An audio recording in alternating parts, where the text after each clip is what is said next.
You can start yapping. Morning, everybody. Good to be with you today. If Plato were here talking to you and reflecting with you about the way life works, he might say something like this. And if he didn't say it himself, certainly those who have followed in the Platonic tradition for 2,400 years would make an observation like this. You know how you feel when you've got third lunch, and which means you don't eat lunch till like 9 o'clock at night, and your stomach's growling, and you're hungry. Well, the fact that you're hungry, the fact that you've got that desire, points to the fact that there's such a thing as food. Imagine feeling that in the middle of the day, but there were no such thing as food. That would be an absurd and a nightmarish and a meaningless way to live. Every longing, every desire of the human heart only exists because there is something that can satisfy that desire. There's no guarantee that you'll get that. People starve to death. That's a possibility, right? People die of thirst. And you could fill in the blanks, whatever other thing it is that we focus on, that we have desires for, that we have longings for. Whether we ever get those things or not, those things exist. There's a connection there. Otherwise, reality is absurd. I can't promise you reality is not absurd, but there's no reason to think it is. Things seem to happen for reasons. There's causes and effects. To be hungry for food is not the same thing as to be schmungry for schmood, right? If I'm just consumed by schmunger, and all I can think about is schmood, I'm in pretty bad shape, right? Because the schmunger, that doesn't indicate anything real. There's no such thing as schmood, right? So reality would be an absurdity. But Plato and Platonists would then often remark this, because an easy comeback to Plato is, where'd you get any of this? Right? There's what's floating out into the where? Says who? What could possibly make you think that? You certainly didn't discover these ideas, this whole world of ideas by researching and looking at evidence in a laboratory. And he would say, no, of course I didn't, because you can't trust your senses. Right? I, Plato, am not an empiricist. Right? The empiricists are wrong, because your senses lie to you all the time. Right? Somebody's waving at you in the end of the hallway, and you wave back. But it turns out they're waving to someone else, and now you can never go out in public again. Your senses can't be trusted. Plato said, that's not where you turn for truth. It's not your senses. You turn to your reason. And reason me this, Plato and his followers would say. You have hunger because there's food. You have thirst because there's drink. But don't you also have a longing for perfect goodness? Don't you also have a longing for the infinite? You've never experienced either of those things, but it's woven right into you. Right? You're a finite being with an infinite sized hole in your heart. In reality, it would be absurd if there were not a perfection out there. If there were not a perfect goodness, an infinite goodness out there. And what the ideas are those perfections. And every idea in Plato's world is the perfect version of that idea, but they're not all equal, right? The idea of shoeness, perfect, eternal, unchanging shoeness, is perfect shoeness, but that's not equal to the idea of hoarseness. Horses are greater, more dignified beings than shoes. So even within this world of ideas, there's a hierarchy. Right? I drink a lot of coffee. Right? So I walk around with a bunch of coffee in here. coffee doesn't stay there, it turns into something else, right? And that something else that it turns into is a real thing, which means there's in the Plato verse, there's perfect, eternal, unchanging idea of urine-ness, pee-ness, poop-ness, right? And it's everything that it could possibly mean to be poop. Perfect, eternal, unchanging, right? Good in itself for what it is, but it's hardly equal to the perfect, eternal idea of love, of happiness, of goodness itself. So all of these things, all of these realities are there in their perfect, eternal, unchanging forms in Plato's world. We don't live in Plato's world. Well, we don't live in, maybe we do live in Plato's world. Plato's right, we do live in Plato's world, but we don't live in the world of ideas, we live in this one. Right? So maybe indeed there is. I used to have an orange that I'll just use. I'll just, oh, all right. So maybe in the world of ideas there's perfect, eternal, unchanging orangeness.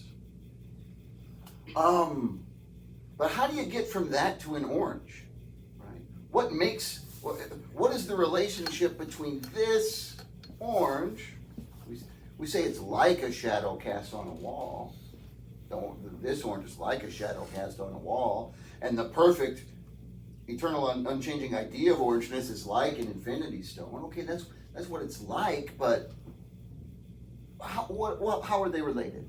Well, the language that Plato, and we're going a little later than Plato for some of this, so that the Platonic tradition uses for the relationship between the ideas and stuff is a language of participation. So, Gabriel, come join me. Actually, don't join me just yet. Come, go stand and look at the TV. So, point to the tree. Point to the sunlight, point to the water, point to the reflection of the tree. All right, sit. Joy. All right, so in this picture, there's a tree. We can see the tree not because trees shine, but because why? Because the light hits the water. That's why we can see the tree? Yeah. Because the light hits the water, not the reflect, the tree itself. Because the light hits the tree. Yes. You did what you said. Don't cough in your face. All right? So we see the tree because the sun shines on the tree. The light bounces off the tree, hits the water, and that's why we see the Tree. reflection of the tree. All right, here it comes. Here it comes. Perfect, eternal abuse of powerness right now. So we could say, we don't talk like this, but we could say we see the tree because the tree is participating in the light of the sun, right?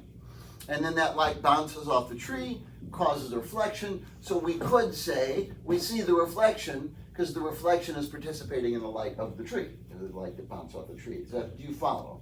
Yeah. All right, you're doing great. You're doing super.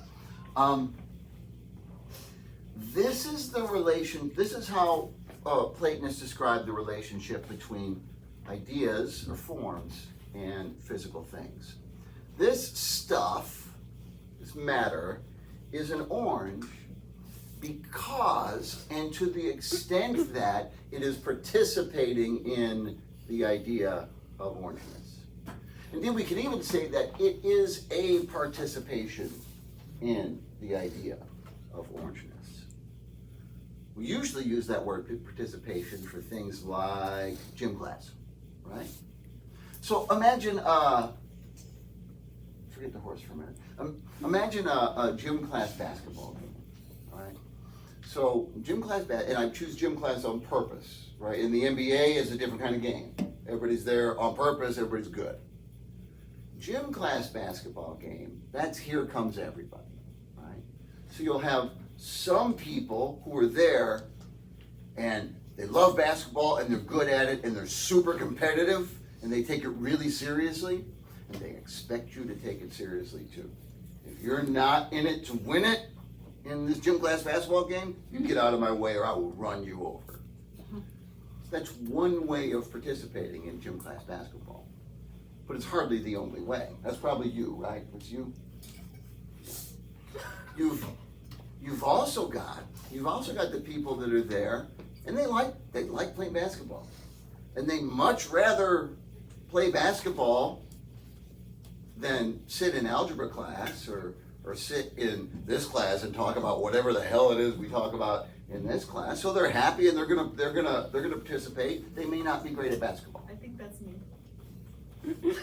I think that's you. All right. So now you got same game, two very different ways of participating. You've got the people who would rather be anywhere else, but they don't want to get in trouble.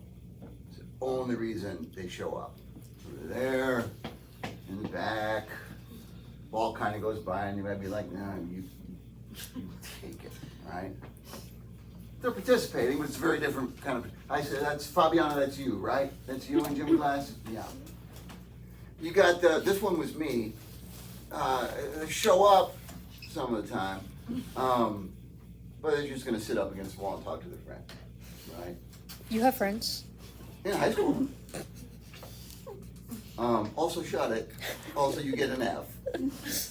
F is for friends. And so does Leo. You did that to him. And then you've got the people who skip gym to vape in the bathroom. So you got 5. Is that you, Kendra? No, never. So you got at least 5 very different ways of participating in the same game. Where's my orange? Yeah, You threw a tantrum and threw it. So the game the game is one of Plato's ideas. The game is the idea of orangeness or shoeness or horseness or humanity or whatever. And this orange participates in the basketball game differently than other oranges. There are bigger, rounder oranges. There are sweet oranges. There are sour oranges. There are rotten oranges. I don't remember because this one got put under some books. So I don't remember. Megan gave it to me. Oh, that's the one I gave you. I'm sure. Megan, come join me. Get ready.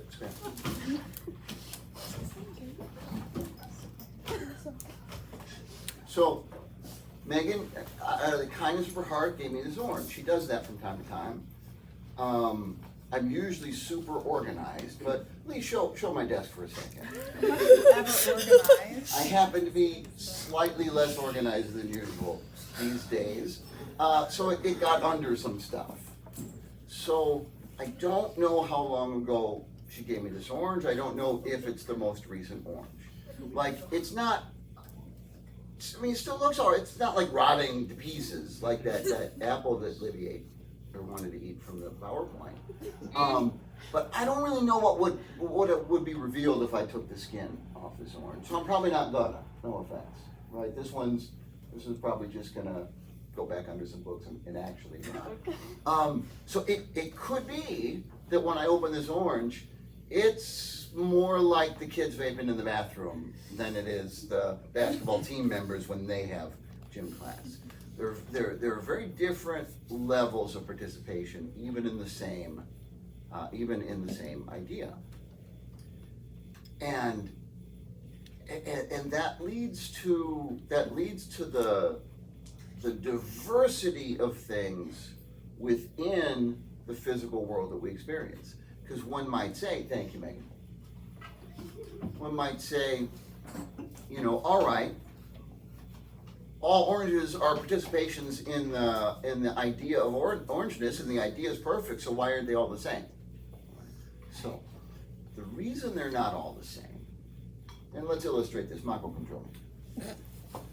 I should have asked you ahead of time about this one, so I'm not about the intro. How are you, Mako? I'm good, how are you? Good. Actually, stand for just a moment. Can you get a stand in for just a moment? Hello down there. It's going to be relevant. It's going to be relevant. All right. So, Mako and I are both the same kind of being. What kind of being are we? We're human beings, right. Which means we each participate in the idea of humanness. In fact, we don't even have to say that because there's already a word, humanity. We both participate in the idea of humanity. Have you ever said, hey, what's up, Mako? And then, oh, wait, no, sorry, oh, that's Mr. Childers. Have you ever gotten us confused? Yeah. No. No, we don't appear very much alike, right? We seem pretty different from each other, right? Right. So I'm a fella, Mako is a lady. I am tall. Mako is less tall than I am. I have the remnants of red hair with gray in my beard. Mako has, is the red, I imagine the red's the pretend and the dark is the natural. Pretend red hair, she wants to be more like me. And then dark hair, her hair is longer than mine. Mako is Latina? Mako's Latina. I am what you see in the dictionary if you look up white guy. Right? Like, if it weren't for the freckles and the red monkey fur, I would be see-through. Mako is young. I am Prehistoric? a little bit less young. A little bit less young. We both got really good fashion sense. So, if we're both participating in the same idea, why are we so different? Right? Why are there not just a bunch of carbon copies of the perfect idea? It's because every being, and here's where the horse is going to come in. So you get whoever was excited to see the horsey, or was that just in my mind? Everybody get excited. You're going to see the horsey, all right?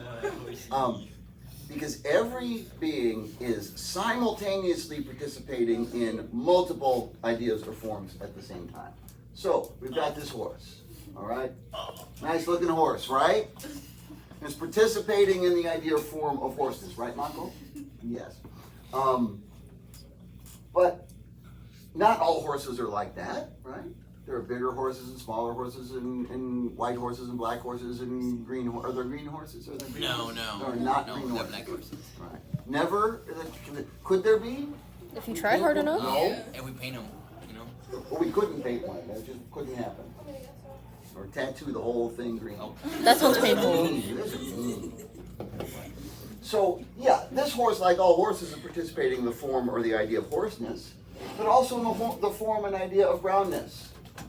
But also blackness, because part of it is black. And also the form or idea of whiteness. Part of it is white. Also the form or idea of straightness, because its back is kind of straight. And roundness, because its butt is kind of round. It's participating in the form or idea of life, because it's alive. Hopefully still, I don't know. The picture is 6 years old and I didn't take it.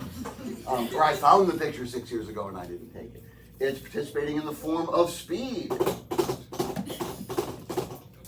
Right? But not the same way that a jet airplane is participating in the form or idea of speed. It's participating in the form of intelligence. Horses are smart animals, right? But everyone in this room, right, Michael? Everyone in this room is more intelligent than the smartest horse that's ever lived. So I'm positive. Yeah. I know at this point, I'm supposed to pick on someone and say, well, not Maria Camilla, but Maria Camilla, come in. Thanks, Mike.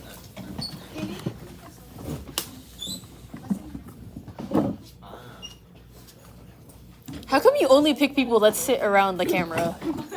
Like, they gotta play Tetris to get to the...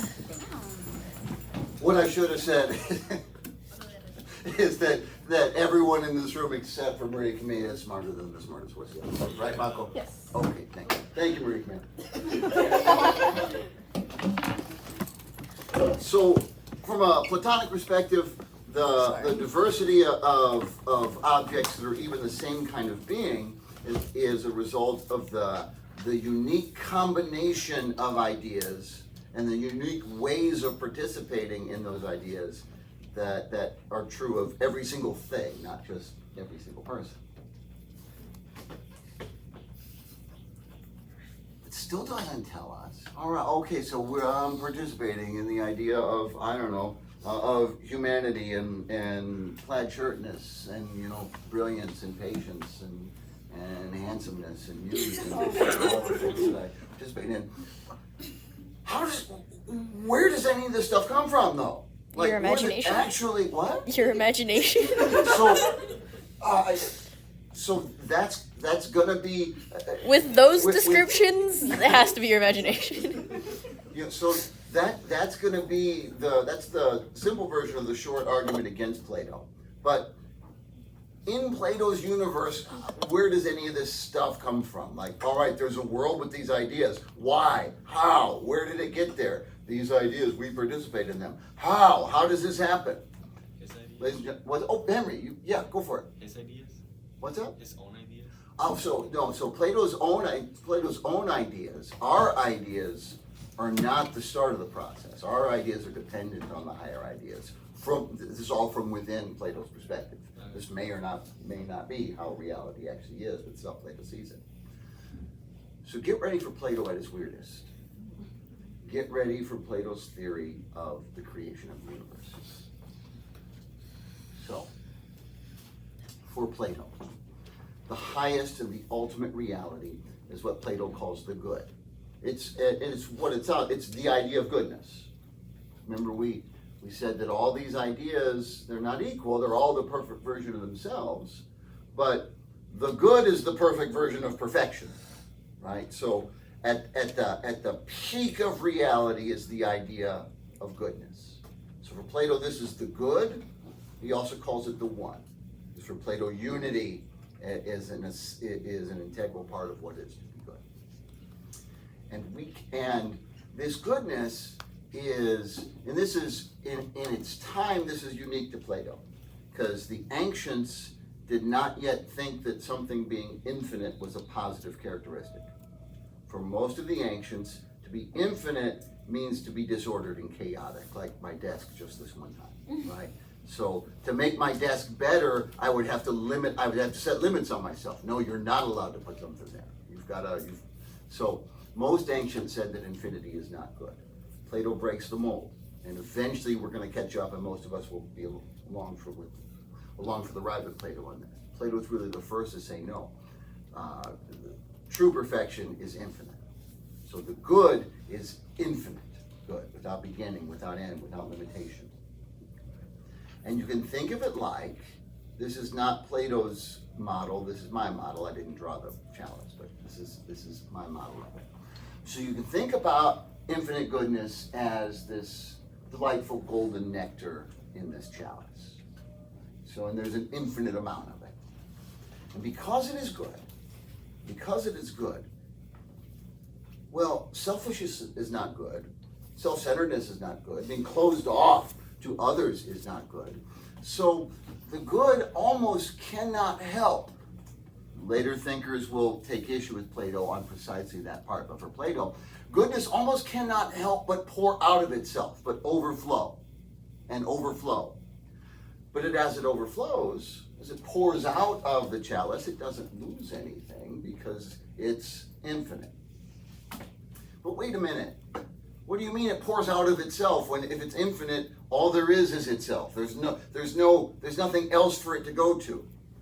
So the very act of the good giving of itself calls into being the rest of reality.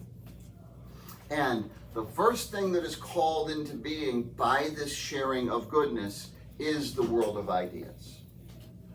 Every other perfection, every other goodness is created by the good as a participation in its goodness. It's a lesser level than the good, but it's still a pretty high, awesome level. And within this world, where all the ideas, every perfection imaginable, even the perfection of poop. If you've ever been constipated for a month, you know there can be a perfection of poop, right?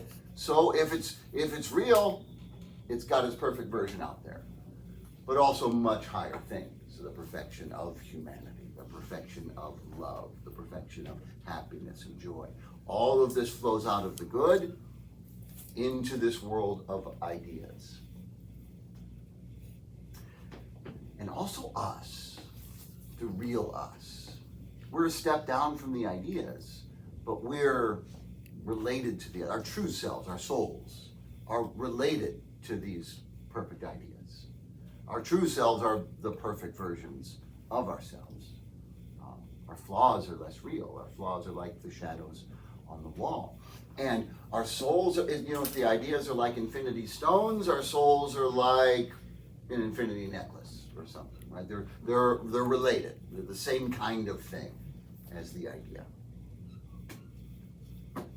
But Plato's creative. He's a storyteller. So there's also a dude. Wow. There's also a dude who lives in the world of ideas. Not a human dude, a much more higher, powerful being than a human dude. Plato calls him the demiurge. Demiurge, that's a weird sounding name, isn't it, Megan? Yeah. Yeah. It's not so weird if you're Plato and you speak Greek, because demiurge just means builder or carpenter or something like that. So the demiurge is hanging out with our souls and all these ideas in the world of ideas, and he participates in all this goodness, and he wants to be like the good. So he also wants to give. He also wants to create. And so it is the demiurge who creates the world of matter, right? So he creates the universe. And the universe, in creating the universe, he wants the universe to be as perfect as it can, as perfect a representation of the good as he can. Plato, for reasons we don't have time to get into, that means the universe has to be round. Round is the perfect shape for Plato. If you really want to know why, we can talk about that at some point, but that's not the focus today. In the universe here, up at the very top, shining bright, the demiurge creates the gods. And that's what we see when we look up at the stars. And that's probably all Plato thinks the gods are. If Plato had the liberty to say what he actually thought about the gods of the myths, he'd probably say they don't exist, those are just stories. But if he said that, they take him up, remember the Areopagus, that hill? They take him up, they kick his ass right over the side, he'd splatter on the ground. And Plato doesn't like having his ass kicked off the side of the Areopagus and splattering on the ground. So he said, oh, no, Zeus, they're all real, right? It's right there. It's Jupiter. And there's Mercury, which is Hermes. And so, done, right? The stars and the planets are the gods. At the bottom is the material world, matter and plant life and animal life that the demiurge forms. Now, up in the world of ideas, there's some kind of crisis. Plato's not always clear on what it was, and we fall into the material world, and we get trapped here. We get trapped in these bodies. And now the goal is to get free of the bodies and get ourselves back up, because not that the world is bad. Plato doesn't think that. Later Platonists will think that. Right? For later Platonists, this flesh is just garbage, and this world is a prison. Plato doesn't say that. The world's good, as close to perfect as it can be, as far separated from the good as it is, but we're from someplace better, so we need to get back to where we're from. Not only is the universe as perfect as it can be, but the demiurge forms it to be a living thing. The universe is alive. You can think of us, although we're also individual living things, we're kind of like the organs of a much larger living organism. The universe lives, it breathes, it has its own soul, the world soul, Plato calls it.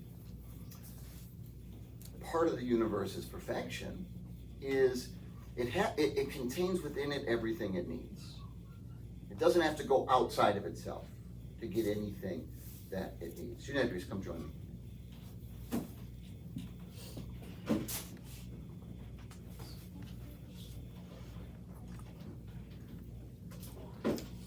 So when I want someone to talk to in the chair, I have to call another student up here. I can't just, if I tried to have the conversation and play both roles, it wouldn't work as well. So that's an imperfection in me.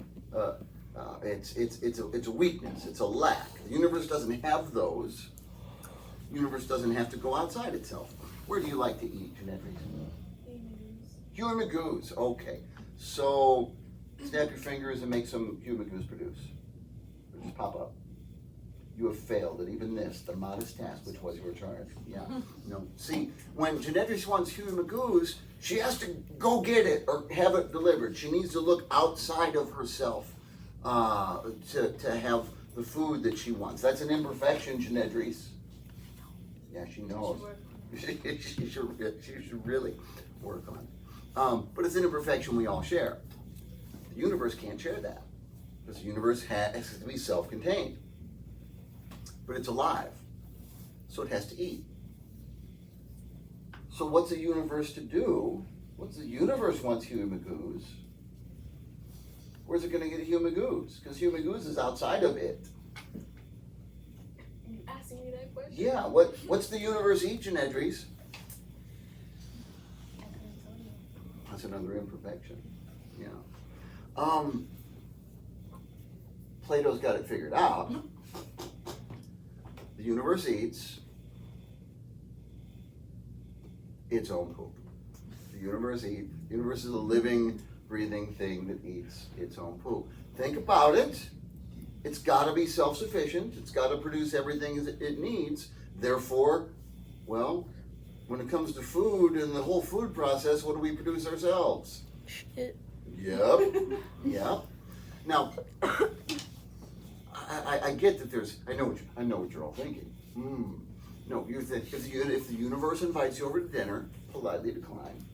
What did the universe eat for its first meal that it turned into its first poop? I don't know. I mean, that's a genuine lack in Plato. Remember, philosophers are not prophets, though.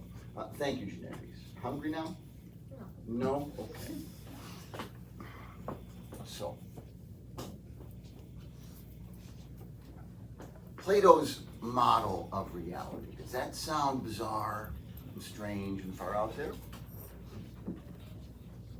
Mako's going like this. Megan, come join me. Let's see. Let's see if the realization has dawned on her face. She's a good candidate for maybe it has. Megan, how do you say whatever you were going to say about Plato's model here? It's probably like a cliche question, but if everything comes from the good, then like is evilness and for like. Oh, okay. So you went a different direction, but you went in an important direction. No.